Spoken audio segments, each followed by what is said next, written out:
Assalamualaikum warahmatullahi wabarakatuh. Nama saya Muhammad Yaki Jumair Wicaksana dengan NPM 21060200182 dari Prodi Teknik Sipil Universitas Islam Kalimantan Muhammad Arsad Al-Banjari. Pada kesempatan kali ini saya akan menjelaskan sejarah komputer. Dosen pengampu saya yaitu Bapak Adi Surya, STMT. Sejarah komputer dan perkembangannya. Sejak dahulu, proses pengolahan data telah dilakukan oleh manusia. Manusia juga menemukan alat-alat mekanik dan elektronik untuk membantu manusia. Contohnya ada kalkulator. Nah, saat ini komputer yang kita temui adalah salah satu evolusi panjang dari penemuan manusia sejak dahulu berupa alat mekanik maupun elektronik. Sejarah komputer menurut periodenya. Pertama, alat hitung tradisional dan kalkulator mekanik. Selanjutnya komputer generasi pertama, komputer generasi kedua, ketiga, keempat, dan komputer generasi kelima. Komputer generasi pertama. Ciri komputer generasi pertama adalah penggunaan tube vakum yang membuat ukurannya menjadi sangat besar. Adanya silinder magnetik untuk menyimpan data. Instruksi operasi dibuat secara spesifik untuk suatu tugas tertentu. Selanjutnya, komputer generasi kedua. Pada awal 1960-an mulai bermunculan komputer generasi kedua yang sukses di bidang bisnis, universitas, dan pemerintahan. Komputer ini merupakan komputer yang sepenuhnya menggunakan transistor. Mereka juga menggunakan komponen yang dapat diasosiasikan dengan komputer pada saat ini, yaitu printer, penyimpanan dalam disket, memori, sistem, dan operasi program.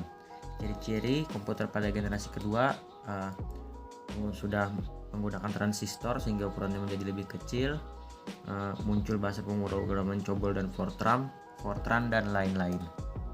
Selanjutnya, komputer generasi ketiga. Walaupun transistor yang ada di komputer generasi kedua banyak mengungguli daripada tube vakum, namun transistor menciptakan panas yang sangat besar yang dapat berpotensi merusak bagian-bagian internal komputer.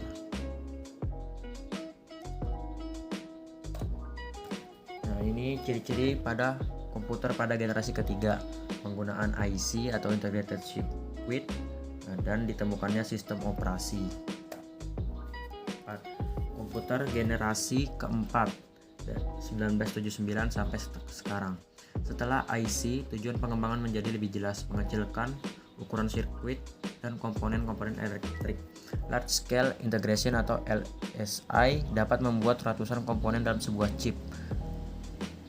Pada tahun 1980, Very Large Scale Integration atau PLC membuat ribuan komponen dalam sebuah chip tunggal. Ultra Large Scale Integration atau ULSI meningkatkan jumlah tersebut menjadi jutaan. Kemampuan untuk memasang sedemikian banyak komponen dalam suatu keping yang berukuran setengah keping uang logam mendorong turunnya harga dan ukuran komputer. Hal tersebut juga meningkatkan daya kerja, efisiensi, dan keterandalan komputer. Chip Intel 4004 yang dibuat pada tahun 1971 membuat kemajuan pada IC dengan meletakkan seluruh komponen dari sebuah komputer dalam sebuah chip yang sangat kecil.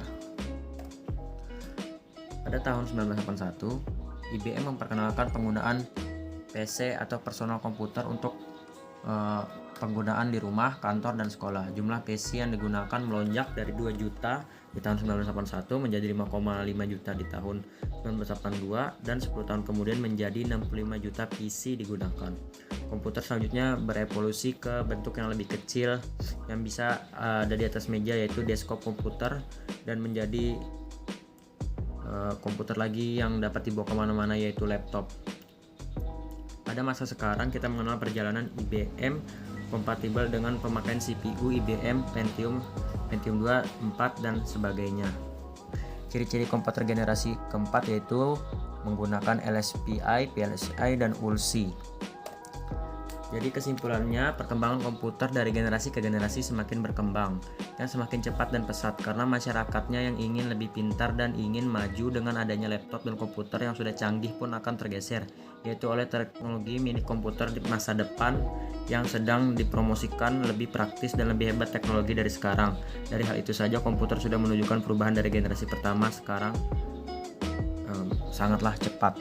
Sekian dari saya. Wassalamualaikum warahmatullahi wabarakatuh.